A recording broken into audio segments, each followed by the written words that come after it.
जीवन की पुस्तक प्रेरितों के काम अध्याय 19। जब अपुल्लोस कोरिन्थुस में था तो पौलुस ऊपर के सारे प्रदेश से होकर इफिसुस में आया।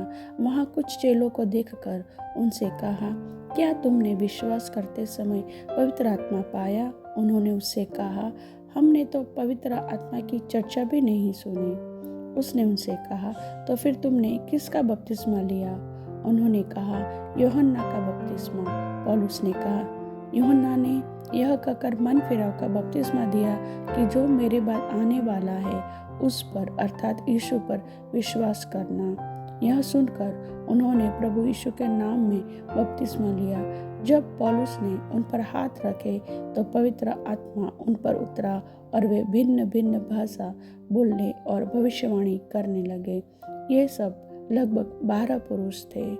वहाँ आराधनालय में जाकर 3 महीने तक निडर होकर बोलता रहा और परमेश्वर के राज्य के विषय में विवाद करता और समझाता रहा।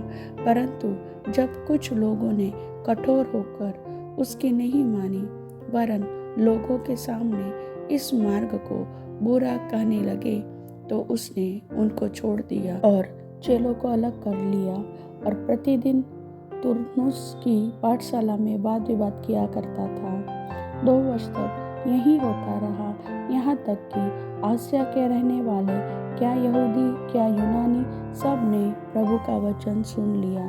परमेश्वर पौलुस के हाथों से सामर्थ्य के अनोखे काम दिखाता था, यहाँ तक कि रुमाल और अंगोछे उसकी देह से स्पर्श करा कर बीमारों पर डालते थे और उनकी बीमारियां जाती रहती थी और दुष्ट आत्माएं उनमें से निकल जाया करती थी।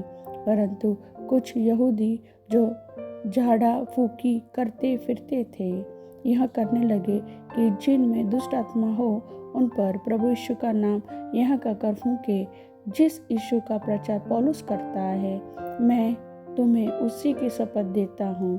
और स्क्विक्वा नाम के एक यहूदी महायाजक के 7 पुत्र थे जो ऐसा ही करते थे।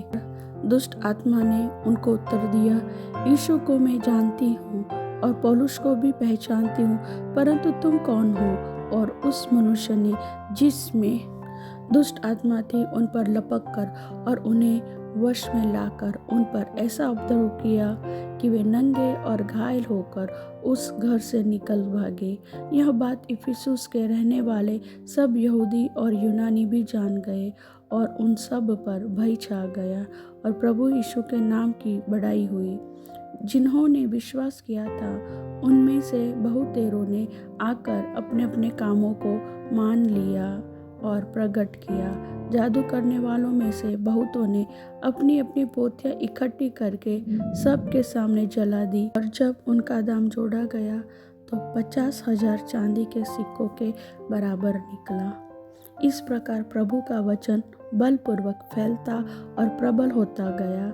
जब ये बातें हो चुकी तो पौलुस ने माँ में ठाना कि मकिदुनिया और अखाया से होकर यरूशलेम को जाऊं और कहा, वहाँ जाने के बाद मुझे रोम को भी देखना अवश्य है। इसलिए अपनी सेवा करने वालों में से तीमुथियुस और इरास्तुस को मकिदुनिया भेजकर आप कुछ दिन आसिया में रह गया।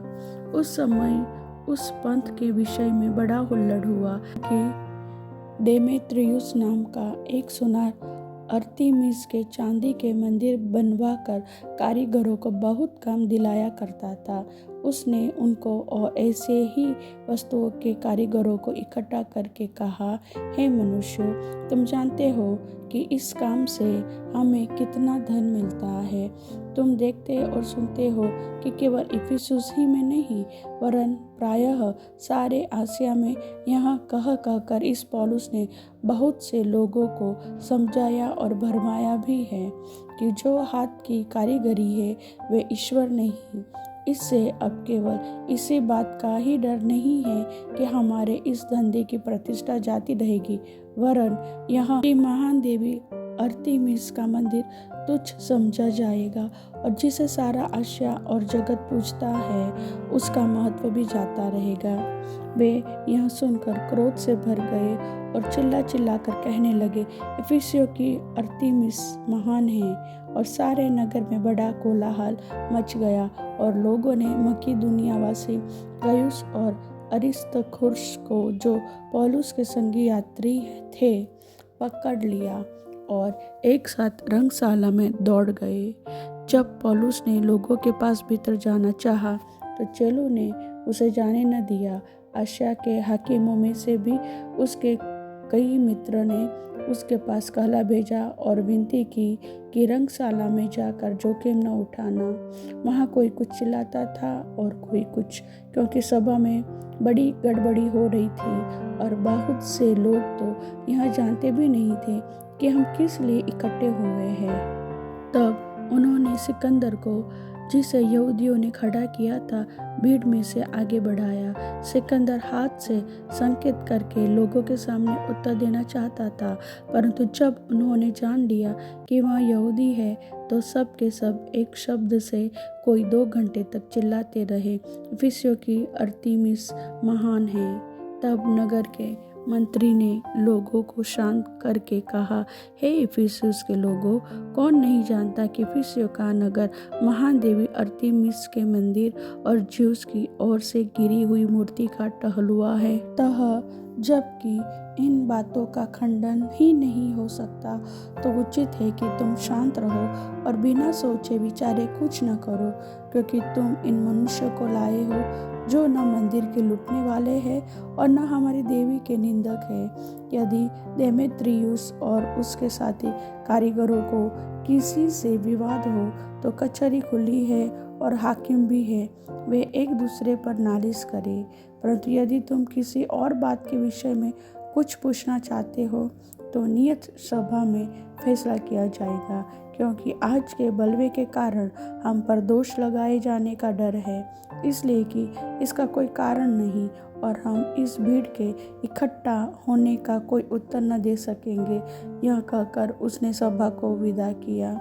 वचन के सुनने वाले सभी को प्रभु जी वचन का आशीष दे। आमीन।